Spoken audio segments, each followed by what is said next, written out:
Sashti 4th டே vlog தான் இது. கூட்டம் ஓரளவு தான் இருந்துச்சு. போன தரிசனம் 100 ரூபாய் டிக்கெட்டில் இந்த ஒரு வாரம் ஃப்ரீ தாங்க. கொஞ்சம் ஏஜ்டு பர்சன்ஸு 60+ ஏஜ் இருக்கிறவங்களுக்கு ஸ்பெஷல் தரிசனம் இருந்துச்சு. நம்ம போகிறப்ப ஆதார் கார்டு கொண்டு போகணுங்க. திருச்செந்தூர் வேறு லெவலில் இருக்குது. மிகப்பெரிய திருத்தலம் மாதிரி மாற்றிட்டாங்க. குடமுழுக்கு அப்புறம் நிறைய சேஞ்சஸ் இருக்குது. கடற்கரையில் ஒரு கட்டடம் மாதிரி கல் வச்சு இப்போ கட்டிக்கிட்டு இருக்காங்க.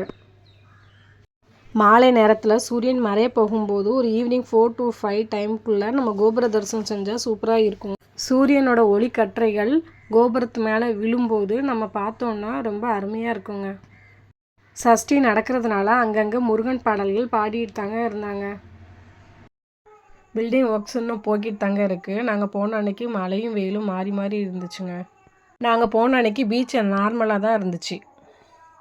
கடற்கரையில் கொஞ்சம் நேரம் டாய்ஸ் வச்சு குழந்தைங்க விளாண்டிக்கிட்டு இருந்தாங்க. விளாண்டிட்டு அதுக்கப்புறம் சாமி தரிசனம் பார்க்க போனோம்.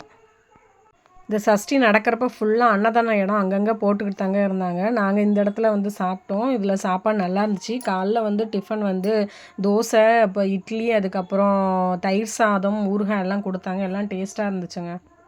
நீங்கள் சஷ்டி நடக்கிறப்ப கோயில் போகிறதா இருந்தால் சாப்பாடு எதுவுமே வீட்டில் ரெடி பண்ண வேண்டாம். அங்கங்கே ஃப்ரீயாக சாப்பாடு அன்னதானம் கொடுத்துட்டு தாங்க இருக்கிறாங்க. நம்ம சாப்பிட்டுக்கலாம். சஷ்டி நடக்கிறப்ப கோயிலில் கூட்டமாக இருந்துச்சுன்னா இங்கே முன்னாடி சாமியை கொண்டு வந்து வச்சுருந்தாங்க. அங்கே கூட நம்ம நின்று சாமி கும்பிட்டுக்கலாம்.